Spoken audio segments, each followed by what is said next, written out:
de Lamberterie. Sans reproche et sans peur, chevauchant joli jumper.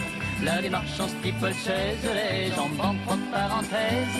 Mailloté sur une barrique, il caracole sur sa bourrique.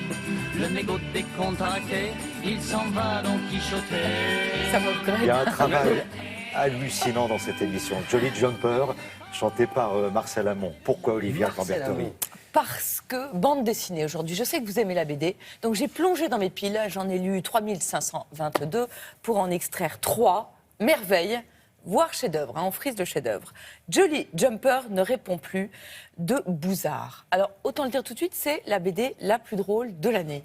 Mon mari, en fait, l'a d'abord lu et je voyais, il avait des grosses larmes qui roulaient sur ses joues. Et je me disais, il est adorable. Il est sensible. Il est sensible. Oui, il participe. Bon, mais je le regardais comme ça un peu. Et après, je l'ai pris et j'ai pleuré de rire pendant 1 heure. Bouzard, je ne le connaissais pas. C'est un gars qui a travaillé pour les requins marteaux, qui travaille pour Fluide Glacial et qui fait donc une parodie en même temps qu'un hommage à Lucky Luke.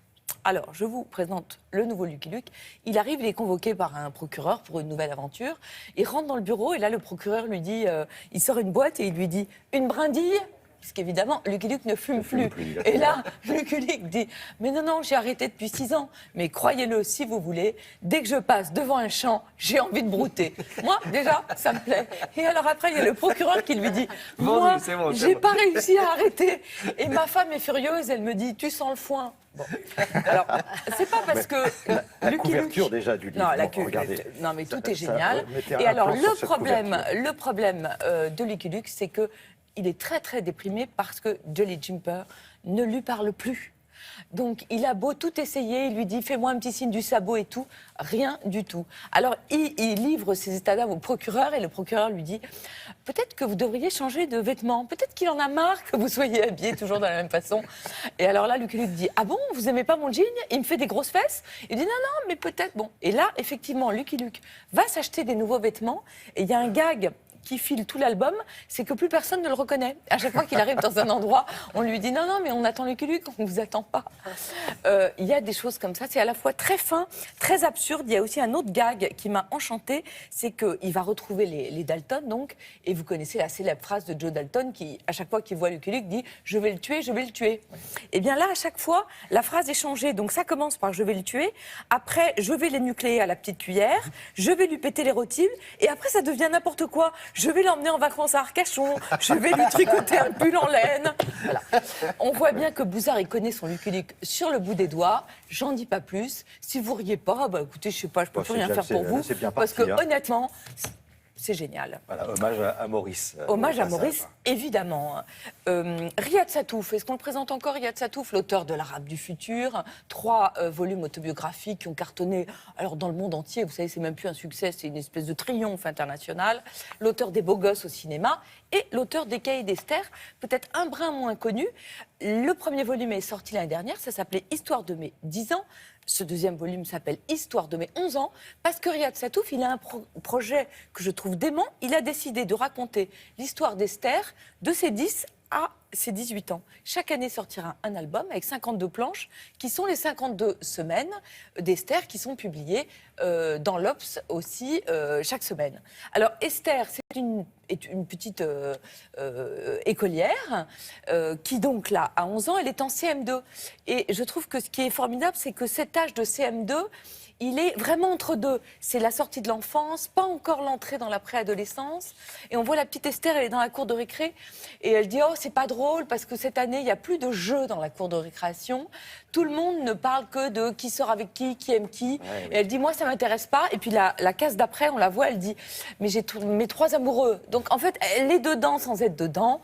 Elle a un grand frère, Antoine, qu'elle déteste, qui dit plein de gros mots. Et là, un petit frère qui arrive, qui s'appelle Gaëtan, qui la réjouit, bien qu'elle n'aime que les filles, parce qu'elle trouve que les garçons, c'est totalement nul, sauf son père, qui est son super-héros. C'est chez Alary Éditions, et comme comme l'Arabe du futur, Riyad Sattouf, il a ce don de parler à hauteur d'enfant. C'est-à-dire que vous avez l'impression qu'il est une petite fille de 11 ans, et vous, que vous êtes une petite souris dans la cour de récré ou dans le salon de familial d'Esther. Alors, comme ça se passe cette année, vous avez par exemple les attentats du Bataclan qui sont présents dans le livre, et il y a une planche, c'est drôlement bien parce que c'est le soir d'un match de foot, et elle dit « moi je déteste le foot », donc elle va dans sa chambre, et puis à un moment elle revient dans le salon, et là, hop, ses parents coupent la télé et lui disent, alors que théoriquement, ils n'auraient pas dû lui dire ça, est-ce que tu veux voir Réponse, ton Disney préféré? Et alors elle dit, bah ouais, elle est vachement contente. Et elle observe que pendant le film, ses parents sont complètement accros à leur portable. Et elle ne comprend pas, donc elle se dit, la France a dû perdre le match de foot parce qu'ils ont l'air vraiment très inquiets. Très inquiets, Et c'est que le lundi, à l'école, qu'elle découvre ce qui s'est vraiment passé. C'est tendre, c'est sensible, c'est drôle, c'est malin, c'est Riyad Satouf, c'est chez Alary Édition. Honnêtement, vous foncez l'acheter. Et après, alors là, encore un autre génie, Christophe Blain, Christophe Blain, Quai d'Orsay, vous avez lu forcément. Oui, oui, oui, oui. Voilà, Vous Gus. avez même été au Quai d'Orsay. Vous avez acheté le Quai d'Orsay aussi? C'est ça? Non, mais je Non, vous n'avez pas acheté le Quai d'Orsay. Non, non, non. Gus, le dernier album, c'était il y a 8 ans. On a été obligé d'attendre 8 ans, mais on a eu raison parce que c'est toujours aussi génial. Alors Gus, vous savez, c'est un cow-boy pas très honnête toujours. Donc l'album commence, il fait une attaque de locomotive, mais lui aussi il a le blues. Il a un peu la crise de la quarantaine, il se sent pas bon, il ne sait pas s'il est toujours le meilleur. Du coup, il dézingue tout le monde pour calmer sa mauvaise humeur. Et là, hop, on va voir son ancien acolyte qui s'appelle Clem, alors qui lui est carrément rangé des locomotives, qui a acheté une énorme droguerie et qui est devenu un grand bourgeois. C'est une espèce de métaphore de l'Amérique qui balance entre les malfrats et après la nouvelle Amérique. Et en même temps, ce qui est génial dans ce livre, c'est que c'est un western. Il y a les vrais codes du western, c'est admirablement dessiné, mais c'est un livre sur le couple, sur la réussite, sur sa femme qui est un auteur à succès qui tout d'un coup a l'angoisse de la page blanche, elle n'arrive plus à écrire, sur sa fille qui fait un trafic de revolver, qui pend ses poupées à chaque fois qu'il ouvre un placard. Clem, il y a toujours une poupée pendue comme ça. C'est chez Dargaud, c'est une narration, mais c'est meilleur que 9 sur 10 des romans que je lis, tellement c'est brillant, sophistiqué, profond, intense. Et je m'en vais après ça. Si vous n'avez pas les acheter, alors moi je change de métier. Merci pour cette... Je deviens chroniqueuse de panique. Merci pour cet hommage à la BD. Merci beaucoup. C'est pour vous, Voilà. évidemment, tout est cadeau. Ah, c'est super, merci beaucoup.